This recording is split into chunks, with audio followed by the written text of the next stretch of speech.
Thanks.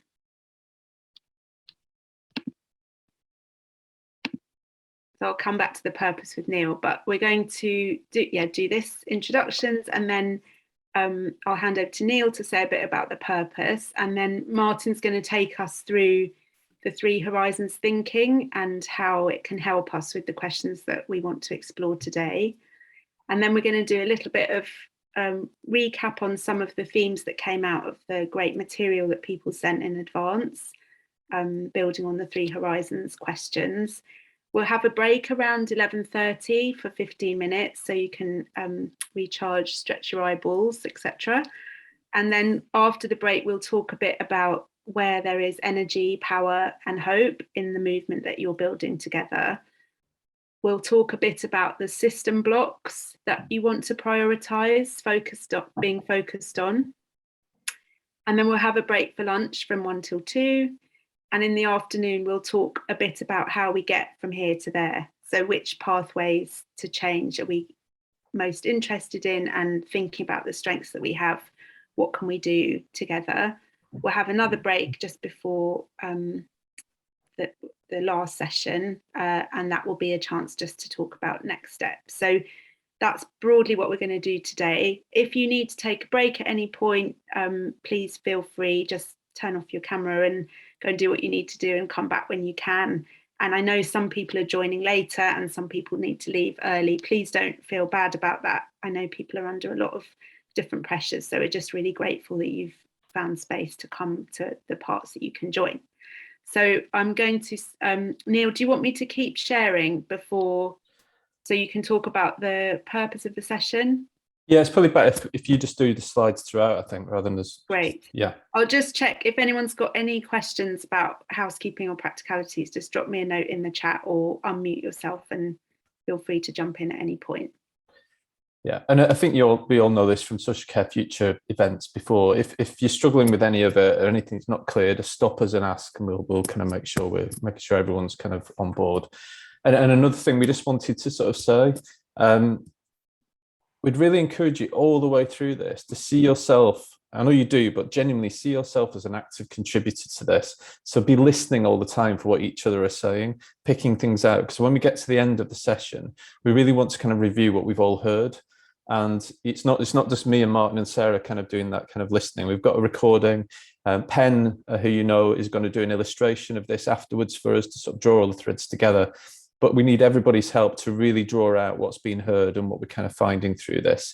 So please pay as much attention as you can and sort of share and contribute as we go along. But just in terms of the session purpose, you know, the reality is we've achieved rather a lot for an unfunded, kind of rather sometimes shambolic, chaotic movement over 2 or 3 years. I think we've filled the space, we've had a real impact. But we want to be smarter and we want to be more ambitious now. And to do that, we need to be more focused in our strategy and our actions and the way we actually do things. So that's fundamentally what this is about. But using this 3 horizons approach is to help us really get to the roots of what it is that we can do. What is the difference that this movement uniquely, I think, can make?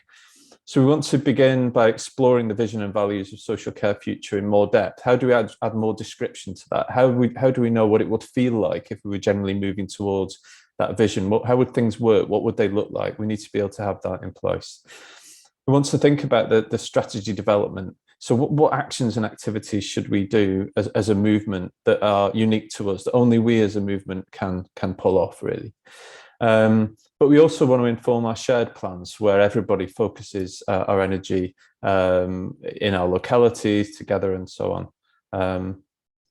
So what we're going to do in the workshop, we're going to capture, using the 3 horizons approach, as Martin will take you through in a moment, capture key points about what this ideal approach to social care, or we may not even call it social care, ideal approach to the future might look like.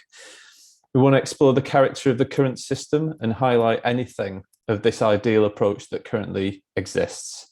And crucially, this is the function of today, discuss how and where and how action can be taken to bridge what we want to see in the future with what's happening now. This whole question of here to there. I think generally in a lot of areas we might work, we're often very good at saying where we want to get to. We're often very good at describing what's currently wrong, but where we fall down is thinking how we get from one place to the other. And that's what the purpose of the Three Horizons approach is. And that's what we'll be focusing on.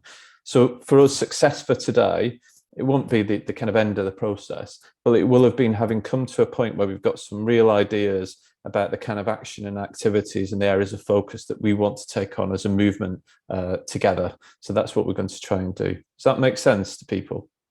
Yeah. Okay. Back to you, Sarah. Thanks, Neil. So, Martin, we're going to invite you to talk us through the Three Horizons model a bit more, and I can share the slides if that works for Thanks. you. Yeah, thanks. Just tell me when you want me to move them on. Yeah.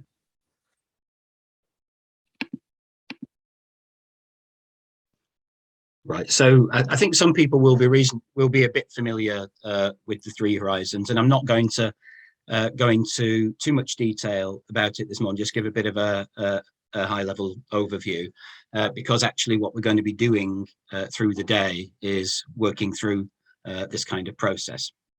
Over the past year or so, excuse me, while we've been starting to think, where do we go from here as a movement? You know, as Neil said, we've made a bit of a splash. We've got some things going in our first 2 or 3 years. But clearly, our ambitions are much bigger than that. Our ambitions are for really changing things over the next few years. And so we've needed to start to think about what our strategy might look like to do that, and how we might enact that strategy. And so we wanted to find a way of doing the thinking to underpin the strategy. And some of us were aware of the Three Horizons model. A few of us spent some time with Graham Lester and colleagues from the International Futures Forum. It always makes me think of International Rescue when I say that, and Thunderbirds. We spent a few days up in Scotland with them a few years ago, thinking about Three Horizons and how it might be helpful for people trying to work out how to make big change happen. So we thought we'd use it to help our thinking. So I'll just say a little bit about what it is. If you want to just put the next slide up.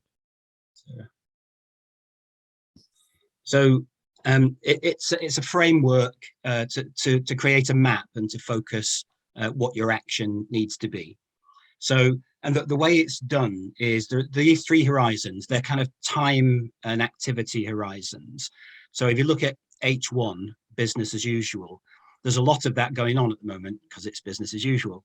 And what we hope is that through bringing about the changes we want to bring about, less of that will happen over time, and significantly less over time. That's not to say that none of what we're doing at the moment will happen. Some things will have to be retained, even if adapted. And H3 is the emerging future. This is where we want to be over time. And at the moment, there might be a little bit of that happening, but we want to advance that significantly over time. And then H2, disruptive innovation, as is described there, is the stuff that we do to get us from where we are now to where we want to be. Stuff is a technical term I like to use. So yeah, just to kind of spell that out a bit more. H3 is the future. It's where we want to get to over time. It's a new way of doing things.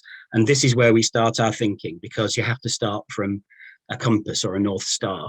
If our vision was made real, what would be happening? What would be in place to make it happen? And what glimpses of that do we see now that we want to see grow and develop? And then we do thinking about H1. And this is the ways that older and disabled people currently experience care and support, and the ways our society offers and organises it. What is actually going on at the moment that we want to move away from? Which things will we need to retain? Which things will we need to change, etc. About our business as usual. And it's a way of context mapping as well. What are the things that are like to help or hinder us as we make a move towards the future? And H2 is the stuff, the activities and the innovations that people are trying or we might try. In Three Horizons model, they divide these up into sustaining and transforming. So sustaining ways of helping the existing ways of doing things better or more effective in some way. I gave the example of stuff that I've been involved in a lot over my career, of person-centered approaches as essentially being sustaining innovation. So trying to help personalize and humanize our existing way of doing things, largely, that they can be part of transformational, but they're often sustaining.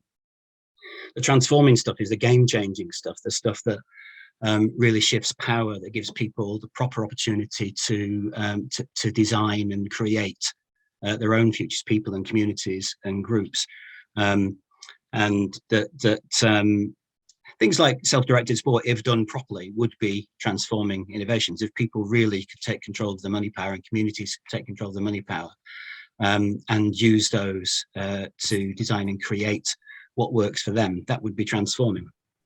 That's why we worked so long on things like personal budgets. Obviously, currently, that they're held in such a way that they're often not transforming for people. So those are the three things. You start with H3, where do we want to get to? You think about H1, where are we now, and what does that mean that we need to think about in trying to move towards H3? And then what are the things that we can do, some of which already exist and need to be developed and built on, some of which we might need to invent to get us to the future we're trying to do. And there's much more kind of complex ways of doing it than me giving you that 5-minute introduction, but that's it in a nutshell. The next slide. So it gives us an opportunity to have a useful conversation about what's happening now, what's the desirable future state, what are the kind of tensions and dilemmas in that gap, and this issue of how do we tackle keeping the show on the road while we're planting and growing the seeds for the future. Often terms like redesigning the plane while it's in the air are used to describe that, because we have to keep the show on the road because it's about people's lives while we're trying to change it. We've just started this community of practice with councils. Bryony is a member of it for Doncaster, and we've started to use the three horizons thinking in that. And it's kind of interesting, really, that people describe their current local authority, their council context and the context with partners, and the things that they see that they want to change in terms of practices and policies and behaviours and values and how resources are used and all the rest of it. And quite a few of those things are kind of in their control, but they also identify things that really set the conditions for what they're trying to do, that powerful forces that keep things as they are, and which, if we're not taking action on those forces, it's going to really limit the ability for progressive people at a local level to make the kind of changes that we want. So it feels like those are the things that Social Care Future perhaps needs to focus on most. At a local level, people are doing this in order to chart their path towards the future that we're describing.